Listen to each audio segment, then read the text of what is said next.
ഇതിനകത്ത് ഞാൻ മേടിച്ചു തരാൻ പറ്റില്ല. വരുമ്പോ കയറ് കൊടുക്കുന്ന കയറ് നിങ്ങൾ ആർക്കും അവിടെ വേണ്ടെന്ന് അതുകൊണ്ടാണ് ഞാൻ കെട്ടിക്കൊടുക്കുന്നത്. വരുമ്പോ എനിക്ക് പണി കെട്ടിക്കൊണ്ടൊക്കെ ഞാൻ കാശും കൊടുത്ത് സമാനം കെട്ടിക്കൊടുത്ത് പഴയ പറ്റി വരുന്നു. എന്താ പറ്റാത്തത്? എന്താ പറ്റാത്തതിന്റെ കാര്യം എന്താ?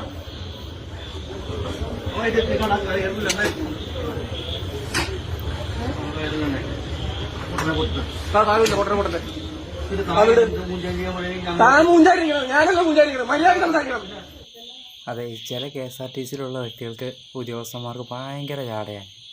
KSRTC ബസ് ഇവന്മാരുടെ രീതി ഇവരുടെയൊക്കെ ആരുടെയൊക്കെയോ ആണെന്നുള്ളൊരു ഭാവമാണ്.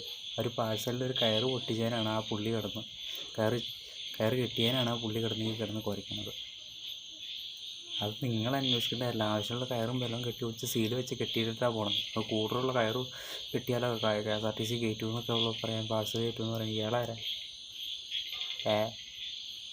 ചില എണ്ണങ്ങളുണ്ട്, എല്ലാ സ്ഥലത്തും കാണുന്നുണ്ട്. ഏത് സർക്കാർ ഓഫീസിലും കാണുന്നു ഇതുപോലത്തെ ഒരു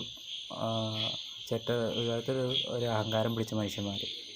അത് ഏതോ ഒരു കളക്ടറിന് ഏതോ ഒരു ഓഫീസിലൊരു പെൺപിള്ള എങ്ങനെയൊക്കെയാണ് ഭയങ്കര ചാടയും കാണിച്ച് ഇത്തരം ആൾക്കാരൊക്കെ എന്തിനാണ് പിടിച്ചിരുത്തണേന്ന് അറിയില്ല. അവരുടെയൊക്കെ വിചാരം എന്ന് പറഞ്ഞിട്ടുണ്ടല്ലോ, എൻ്റെ പൊന്നോ തൊഴുത് നിൽക്കണം എന്നുള്ള രീതി, അവരുടെ രീതിക്ക് നടക്കണം എന്നുള്ള.